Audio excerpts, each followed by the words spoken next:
On September 11, 2001, 19 Al-Qaeda militants hijacked 4 airliners and carried out suicide attacks in the US.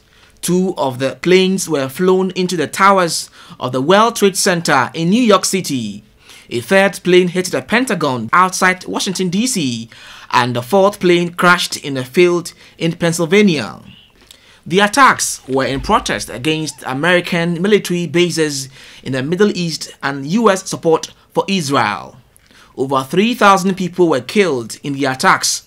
In response, an American-led international effort to oust the Taliban regime in Afghanistan and destroy Osama bin Laden's terrorist network based there effectively removed the Taliban from power in October 2001. In 2003, a combined NATO military force invaded Iraq and deposed Saddam Hussein, who was accused of supporting terrorist groups. Osama bin Laden, the mastermind behind the September 11 attacks, remained at large until May 2011, when he was finally tracked down and killed by US forces at a hideout in Pakistan. 14 years on, the main reasons and facts behind the attacks still remain contentious.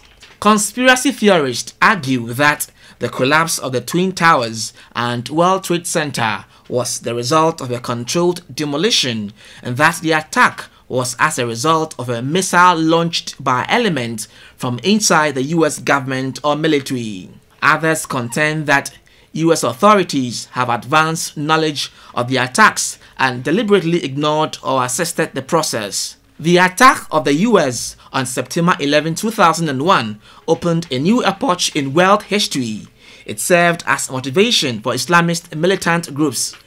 Security in the international system largely shifted towards curtailing transnational terror.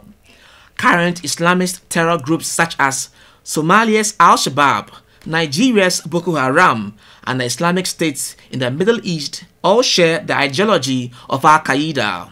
Although bin Laden's terrorist group has been weakened, it has succeeded in propagating its ideology to new vibrant terror groups. Global security since September 2001 has shifted more towards combating terrorism. In September 2006, all member states of the United Nations for the first time adopted a common strategy in their counter-terrorism efforts. The current European migrant crisis, as a result of the terrorist activities of the Islamic State militants in the Middle East, shows that Islamist militants and terrorists continue to be a global concern as it was in 2001.